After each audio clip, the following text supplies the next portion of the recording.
Good morning Madhya Pradesh में मिलेगी आपको मध्य प्रदेश की पूरी खबर, लेकिन सबसे पहले हेडलाइंस पर नजर। बनासकांठा अग्निकांड के मृतकों को थोड़ी देर में किया जाएगा अंतिम संस्कार। देवास और हरदा के गांव पहुंचे शव। मध्य प्रदेश के 18 लोगों की हुई थी मौत। मुरैना में शादी से मना करने पर नाबालिग का अपहरण। बंदूक की नोक पर 5 बदमाशों ने किया किडनैप। पुलिस ने 17 घंटे बाद दर्ज किया मामला। भोपाल के एमडी ड्रग्स मामले में एनसीबी ने पेश किया 41 पेज का चालान। फैक्ट्री शुरू करने से लेकर माल बेचने तक का दिया ब्यौरा। छापेमारी में 1800 करोड़ की एमडी ड्रग्स हुई थी बरामद। मध्य प्रदेश में बदला मौसम का मिजाज।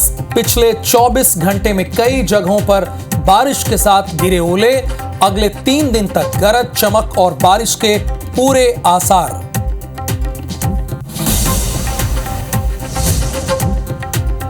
चैत्र नवरात्रि के मौके पर माता के 6वें स्वरूप मां कात्यायनी की हो रही है पूजा। सुबह से मंदिरों में लगा है भक्तों का तांता।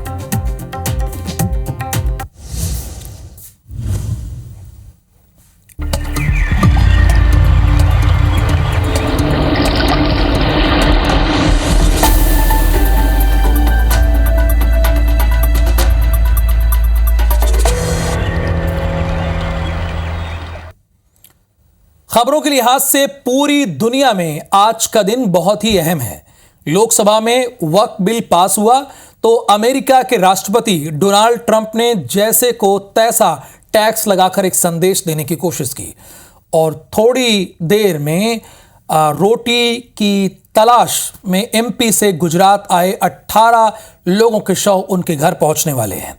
इन तमाम खबरों पर हमारी नजर रहने वाली है, लेकिन सबसे पहले बात करेंगे देश के सबसे साफ सुथरे शहर इंदौर की, जो आज एक बार फिर इतिहास रखने जा रहा है।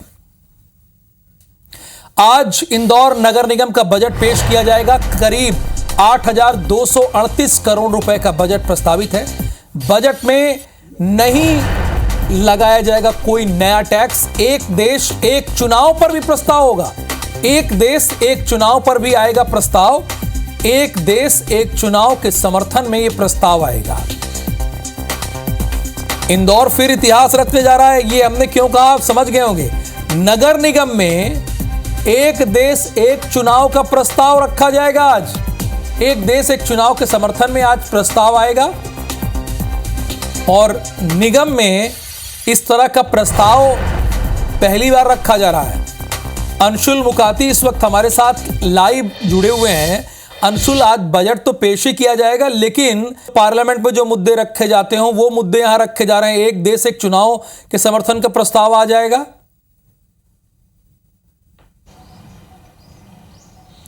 बिल्कुल राहुल, आपको बता दूं कि इंदौर नगर निगम जो है वो मध्य प्रदेश की सबसे बड़ी नगर निगम मानी जाती है और इसीलिए इसका बजट भी जो है वो 8,000 करोड़ के आसपास का बजट रहता है। लेकिन सबसे अहम यह है कि इंदौर से पूरे देश में एक मैसेज जो है वो दिया जाता है और इसी की तैयारी बीजेपी ने भी की है। 1 नेशन 1 इलेक्शन को लेकर के आज इंदौर नगर निगम का जो बजट सत्र शुरू होना है उसमें समर्थन प्रस्ताव जो है वो भी पारित किया जा रहा है।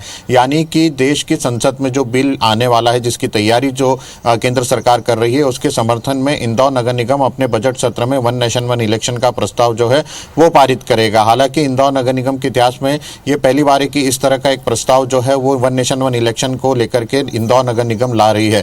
यहाँ भी बीजेपी की परिषद है और केंद्र में भी 1 नेशन 1 इलेक्शन को लेकर के बीजेपी जो है वो एक माहौल बनाने का काम कर रही है और यही कारण है कि इंदौर नगर निगम से एक मैसेज देने की शुरुआत जो है वो की जा रही है, ताकि 1 नेशन 1 इलेक्शन को लेकर के जो बीजेपी काम कर रही है जन जागरूकता का लोगों के बीच में जाने का, उसे एक माहौल बनाया जा सके। सबसे बड़ी नगर निगम जो है उसे माना जाता है। यदि आप प्रदेश की अन्य नगर निगमों का बजट देखेंगे तो किसी का 500 करोड़ किसी का 1000 करोड़ बजट होता है, लेकिन सबसे बड़ा बजट जो है वो इंदौर नगर निगम का माना जाता है, जो कि 8,000 करोड़ के आसपास का रहता है। एक बहुत बड़ा बजट है। यानी कि इंदौर शहर जिस प्रकार से काम कर रहा है उसी प्रकार से वे बजट भी लेकर आते हैं और इस बजट में सिर्फ 1 नेशन 1 इलेक्शन की बात नहीं होना है। सबसे बड़ी बात यह है कि इसमें लोगों को एक राहत भी है कि इस बार कोई नया टैक्स जो है इस बजट में नहीं है, यानी कि इंदौर वासियों की जेब पर कोई नए टैक्स का भार जो है वो नहीं पड़ना है। लेकिन इसी से जुड़ा एक और बात बता दूं कि पिछले जो बजट सत्र में एक टैक्स की बढ़ोतरी की गई थी 20%, वो 1 अप्रैल से लागू किया गया है। यानी कि इस साल लोगों को बढ़ा हुआ टैक्स तो देना है, लेकिन बजट सत्र में कोई किसी प्रकार के टैक्स की बढ़ोतरी की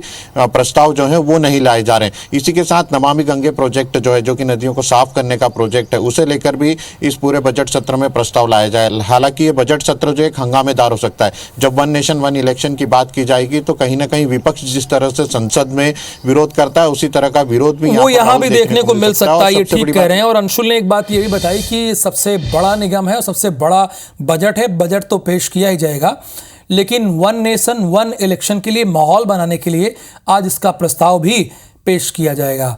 धन्यवाद इस इंफॉर्मेशन के लिए आपका। और अब देवास और हरदा में जो कुछ हुआ उसकी जानकारी हम आपको देना चाहेंगे।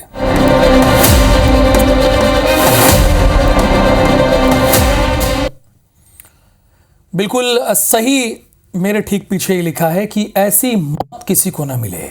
देवास और हरदा में मातम का माहौल है, क्योंकि आज 18 लोगों के अंतिम संस्कार किए जाएंगे। ये लोग गुजरात के बनासकांठा में पटाखा फैक्ट्री में काम करते थे, वहां हादसा हुआ। इसमें 21 लोगों की जान गई और 18 मजदूरों की मौत हो गई थी। ये मध्य प्रदेश के। आज उनका अंतिम संस्कार होना है। सोचिए उस गांव में क्या दृश्य होगा जहां पर 18 लोगों का अंतिम संस्कार किया जाएगा। देवास और हरदा में। देवास के संदलपुर शव पहुंच गए हैं। पूरे गांव में शोक की लहर है। प्रशासन ने अंतिम संस्कार की पूरी तैयारी कर ली है। नर्मदा नदी तट पर अंतिम संस्कार किया जाएगा। और अगर बात हरदा की करें तो सभी के पार्थिव शरीर नर्मदा घाट नेमावर पहुंचे हुए हैं। पूरे गांव में शोक की लहर है। नर्मदा घाट नेमावर तट पर अंतिम संस्कार किया जाएगा। ये 2 तस्वीरें फिलहाल हम आपको दिखा रहे हैं। ये एक देवास की है, संदलपुर शव पहुंचे हैं। देखिए वहां पे पूरे गांव में क्या स्थिति होगी जहां पर 8 या 10 लोगों की जान चली गई हो। उस गांव पर, उस इलाके में, उस जिले में क्या बीत रही होगी। और ये लोग यंग थे, युवा थे। चूंकि हरदा में पहले पटाखा फैक्ट्री थी, लेकिन बाद में वहां विस्फोट हुआ और इलीगल फैक्ट्री थी, उसको बंद कर दिया गया था। तो जो यहाँ मजदूर काम करते थे वो शिफ्ट हो गए, गुजरात के बनासकांठा चले गए, चूंकि उन्हें पटाखा फैक्ट्री में काम करने का अनुभव था। अब वहाँ भी विस्फोट हो गया। अब विस्फोट होने की वजह से देवास और हरदा में अगर दोनों जगह मिला लिया जाए तो 18 मजदूरों की मौत हुई है। सोचिए उस जिले की क्या स्थिति होगी। कपिल शर्मा हमारे साथ हरदा से जुड़े हुए हैं और थोड़ी देर में देवास से भी हमारे संवाददाता जुड़ेंगे। कपिल, क्या सभी के शव यहाँ पर आ गए हैं, यहाँ पर पहुँच गए हैं? अंतिम संस्कार की क्या तैयारी है उस गांव और इस जिले की क्या स्थिति है, ये भी आप बताइए। जी राहुल जी, बिल्कुल आपको बताना चाहूंगा कि जिन 8 लोगों के हरदा जिले के मजदूरों की हंडिया जो गांव के निवासी जिनकी मौत हुई थी, उनके सभी 8 के 8 पार्थिव शरीर को यहाँ नर्मदा तट पे ले आया गया है और कुछ ही देर में यहाँ पर अंतिम संस्कार किया जाएगा। हम आपको तस्वीरों में दिखाना चाहेंगे कि देखिए किस प्रकार से जो उनके परिजन है वो बैठ के यहाँ पर विलाप कर रहे हैं, रो रहे हैं उनके परिजनों को। और जो बॉडी है वो 2 से 3 दिन से अधिक हो जाने के कारण कहीं ना कहीं सड़ने की कगार पे आ गई थी, तो सभी को एम्बुलेंस में रख के और डायरेक्ट नर्मदा तट पे ले जाया जा रहा है और कुछ ही समय में यहाँ पर अंतिम संस्कार सभी का किया जाएगा।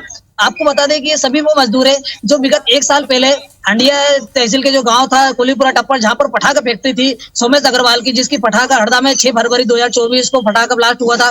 उसके बाद सभी फैक्ट्री बंद हो गई थी। तो ये जो मजदूर है ये पलायन करके गुजरात चल गए थे बनासकांठा में और वहां पर ये काम कर रहे थे, क्योंकि सभी को अनुभव था बनाने का। और लेकिन ये बताया जा रहा है कि पहली बार ही गुजरात गए थे और ये हादसा हो गया। इसमें मृतकों में 3 नाबालिग भी शामिल है। वही अभी 2 घायल जो लापता बताए जा रहे हैं, उनके कुछ शरीर के अवशेष भी मिले हैं जिनका डीएनए टेस्ट करवाया जाएगा। बिल्कुल, डीएनए टेस्ट का। कुल कितने पार्थिव शरीर लाए गए हैं यहाँ पे कपिल? जी अभी 8 शरीर यहाँ पर ले आए गए हैं और 8 का भी अंतिम संस्कार करने की तैयारी शुरू हो गई है। और हरदा जिले से कितने लोग जख्मी हुए हैं इस हादसे में? जी आपको बताना चाहूंगा, यहाँ से तहसील से 13 हंडिया तहसील के 13 मजदूर गए थे गुजरात में, जिसमें से 8 लोगों की मृत्यु हो गई है, 3 लोग घायल है, वही 2 लोग लापता है, जिसमें से लापता के कुछ अंश तो मिल गए हैं, लेकिन अभी पूरे शरीर न मिलने के कारण उनका डीएनए टेस्ट करवाने की तैयारी की जा रही है गुजरात में। लेकिन जो 8 शरीर मिल चुके हैं उनके सभी मृतकों के परिजनों से पहचान करा के सभी को चेहरे दिखाकर और अभी आपको बिल्कुल बताना चाहेंगे कि यहाँ पर लगाए गए आपको कहीं एम्बुलेंस जो दिखा रहे हैं हम आपके पीछे, ये गुजरात से अभी आई है। बिल्कुल अब ये शरीर को ले जा रहे काफी शरीर को नर्मदा नदी के तट पर, जहाँ पर आपको बताना चाहेंगे कि ये अंतिम संस्कार करने की तैयारी हो चुकी है। तो ये एम्बुलेंस गुजरात से आई है और इनमें काफी बड़ी देखी हुई है। सभी बच्चों में आठों के आठों मरीजों का समूह है। तो आप देख सकते हैं मेरे पीछे तस्वीर में पूरा दिखाना चाह रहा हूँ।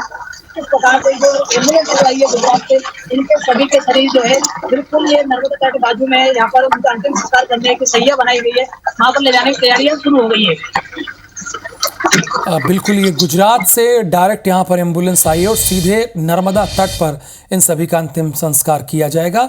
कुल 8 शव यहाँ पर आए हैं, 2 लोग जख्मी हैं और जैसा कि हमारे संवाददाता बता रहे 3 जख्मी हैं, बल्कि 2 लोगों के बारे में कोई जानकारी अभी तक नहीं मिली है। हालांकि डीएनए सैंपल के जरिए उनकी जांच की जा रही है। धन्यवाद कपिल शर्मा इस पूरी जानकारी के लिए। भोपाल से खबर है, भोपाल में अवैध एमडी ड्रग संचालित करने वालों के खिलाफ एनसीबी की टीम ने चालान पेश किया है। 41 पेज के इस चालान में आरोपियों के बयानों के बिहाफ पर फैक्ट्री शुरू करने और माल बेचने तक की पूरी कहानी लिखी गई है। 5 अक्टूबर 2024 को एनसीबी की टीम ने बगरोदा स्थित ड्रग फैक्ट्री पर छापा मारा था। यहां से एमडी बनाने का 8.48 क्विंटल यानी 8 क्विंटल से ज्यादा, तकरीबन 8.5 क्विंटल सामान जब्त किया गया था, जिसकी कुल कीमत 1834 करोड़ रुपए आकी गई है। पुलिस ने छापेमारी के दौरान स्पॉट से सान्याल प्रकाश बाने और अमित चतुर्वेदी को गिरफ्तार किया है। इसके बाद हरीश अंजना और प्रेम सुख पाटीदार को बारी बारी मंदसौर से गिरफ्तार किया गया है।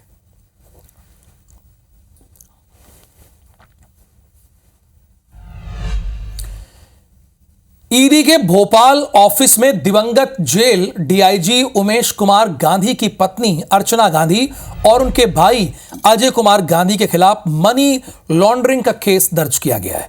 यह मामला 29 मार्च 2025 को भोपाल की विशेष अदालत में दर्ज किया गया है। ईडी ने जनवरी को इनकी संपत्तियों को जब्त किया था, जिसमें सागर, कटनी, सीहोर, भोपाल, इंदौर में स्थित 20 अचल संपत्तियां, इसमें जमीन, मकान, फिक्स डिपॉजिट शामिल है। कोर्ट की ओर से मामले में संज्ञान लेने के बाद ईडी ने जांच की थी, जिसके बाद लोकायुक्त पुलिस ने उमेश कुमार गांधी के खिलाफ भ्रष्टाचार का मामला दर्ज किया था।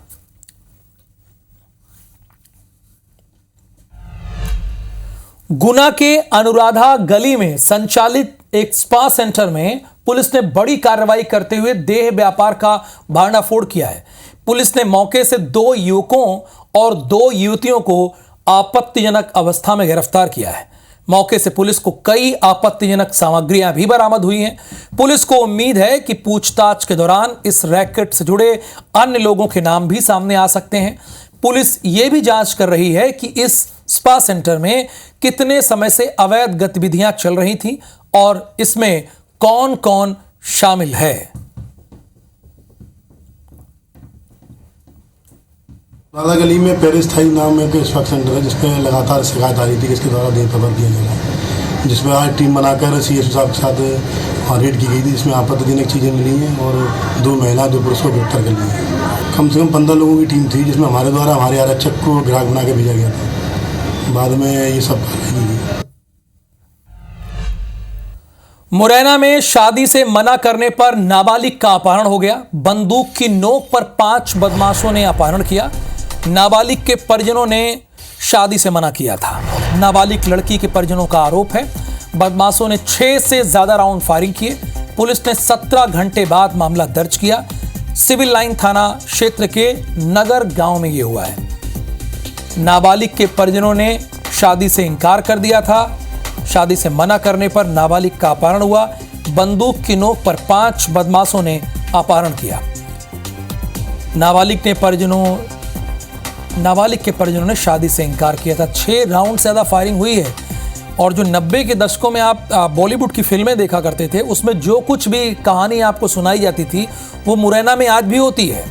यहाँ के पुलिस, यहाँ के कलेक्टर लाख दावे कर लें, बड़ी बड़ी बातें कर लें, लेकिन देखिए स्थिति जस की तस है। अब शादी से मना किया, बंदूक की नोक पर वो नाबालिग को उठा ले गया।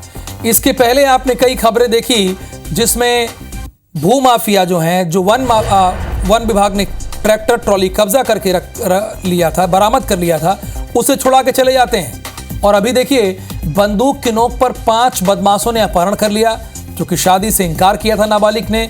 नाबालिग के परिजनों ने कहा था कि हम आपके यहाँ शादी नहीं करना चाहते हैं। उसके बाद जोर जबरदस्ती से यहाँ पर दबाव बनाया गया। अब रीवा आपको लेके चलेंगे। रीवा के भैरव बाबा गैंग रेप केस के 8 दोषियों को कोर्ट ने उम्र कैद की सजा सुनाई है। कोर्ट ने सभी दोषियों पर 2,30,000 रुपए का जुर्माना भी लगाया है। दंपत्ति गुड़ के भैरव बाबा मंदिर में दर्शन करने गए थे, जहां पर बदमाशों ने पति को बंधक बनाया, उसके सामने पत्नी से गैंग रेप किया। पीड़ित महिला की शिकायत पर पुलिस ने मामला दर्ज करने के साथ ही आरोपियों को गिरफ्तार कर कोर्ट में पेश किया, जहां सुनवाई के बाद कोर्ट ने 8 आरोपियों को दोषी मानते हुए उन्हें उम्र कैद की सजा सुनाई है। सभी 8 आरोपी गणों को गैंग रेप के मामले में दोषी पाते हुए ताउम्र कैद की सजा सुनाई है और 2,30,000 के अर्थदंड से भी दंडित किया गया है। अर्थदंड अदा न करने की स्थिति में 1 वर्ष का अतिरिक्त कारावास भुगताए जाने का भी निर्णय सुनाया गया है। मध्य प्रदेश के पूर्व गृह मंत्री और भारतीय जनता पार्टी के सीनियर नेता हैं, हिम्मत कोठारी नाम है इनका। इनको जान से मारने की धमकी फेसबुक पेज के रजिस्टर्ड व्हाट्सएप नंबर पर मिली है। धमकी देने वाले ने लिखा है कि घर से बाहर न निकले कोठारी जी, जीवन समाप्त कर दिया जाएगा। धमकी मिलने के बाद परिजनों में हड़कंप मच गया। कोठारी के बेटे संजय कोठारी ने मड़ाक चौक पुलिस थाने में इस बात की शिकायत दर्ज कराई, जिसके बाद पुलिस मैसेज करने वाले की तलाश में जुट गई है। वहीं धमकी को लेकर पूर्व मंत्री हिम्मत कोठारी ने बताया कि मेरी किसी से कोई दुश्मनी नहीं है, पुलिस इस मामले की जांच करे।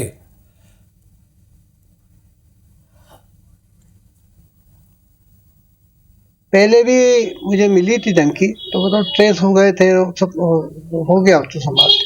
परंतु ये नए से तो मैं तो खुद आश्चर्यचकित हूँ और मुझे अब कोई सुरक्षा बढ़ाने की आवश्यकता नहीं लगती है, क्योंकि मैं तो आज भी ये मानता हूँ मेरा किसी से कोई विवाद ही नहीं है और इसके पीछे क्या कारण है मैं नहीं जानता। उमरिया जिले में नौरोजाबाद से बिरसिंहपुर पाली तक की सड़क पर सफर करना अब मौत को दावत देने जैसा है। पुरानी नेशनल हाईवे 78 में करीब 12 से 15 किलोमीटर लंबी सड़क जो है वो खस्ता हाल हो चुकी है। इसमें बड़े बड़े गड्ढे हैं, राहगीरों और वाहन चालकों के लिए जानलेवा साबित हो रहे हैं। पिछले 1 साल में दुर्घटना में 20 लोगों की मौत हो चुकी है। इस सड़क को बनाने के लिए टेंडर भी हुआ था, लेकिन सड़क में कोई सुधार नहीं हुआ। मामले में अधिकारी ने जांच की बात कही है। सड़क तो यहाँ है ही नहीं, सड़क है कहाँ? सड़क के नाम पे केवल और केवल गड्ढे हैं। इतने बड़े बड़े गड्ढे हैं कि आए दिन दुर्घटनाएं होती हैं। अभी हाल ही में पिछले हफ्ते ही मेरी गाड़ी बहुत ज़ोर से स्लिप हो गई थी। सालों से यही हाल है, गड्ढे पे गड्ढे होते हैं, बरसात में और ज़्यादा समस्याएं हो जाती हैं। एमपीआरडीसी कुंभकर्णी नींद में सो रही है। यह रोड सैंक्शन हो चुकी है, लेकिन उसके बाद भी पता नहीं इसका काम कब चालू होगा। लेकिन मेरा निवेदन है एमपीआरडीसी से कि जब तक वो रोड नहीं बना रहे हैं तो कम से कम गड्ढे तो उसे बराबर करना चाहिए, भाटना चाहिए। बहुत बुरी स्थिति है यहाँ पर। ये सड़क जो है नौरोजाबाद स्टेशन से रामपुर तक ले जर्जर होकर पड़ी हुई है। विगत 5 वर्षों से कितनी मौत हो गई है, कितने लोग यहाँ गिर चुके हैं। इतनी बड़ी बड़ी हैवी गाड़ी चलती है, कोई इस पर ध्यान नहीं देता है। लोग जो हैं रोज़ गिरते रहते हैं। इस पर सारे लोग जो हैं आंख मूंद के बैठे हुए हैं। किसी प्रशासन और किसी। इंदौर में बीजेपी कार्यालय के पास से शराब की दुकान हटाई गई है। विरोध के बाद हटाई गई है शराब की दुकान। शराब दुकान हटाने के लिए बीजेपी नेताओं ने पत्र लिखा था। बीजेपी के शहर अध्यक्ष सुमित मिश्रा ने चेतावनी दी थी। शराब दुकान को दूसरी जगह शिफ्ट किया गया है। विरोध के बाद शराब की दुकान यहां से शिफ्ट की गई है।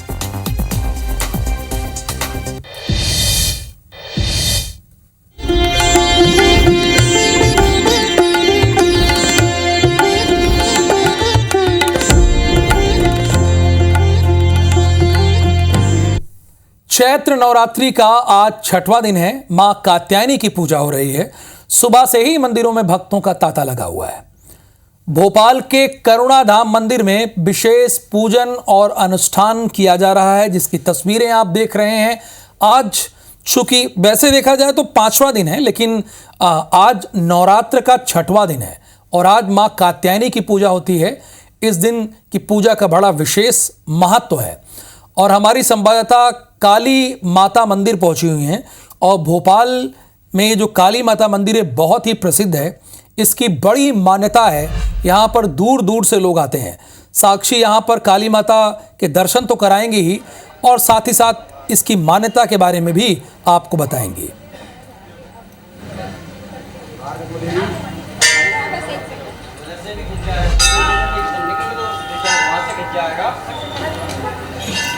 साक्षी अब आपको बोलना है।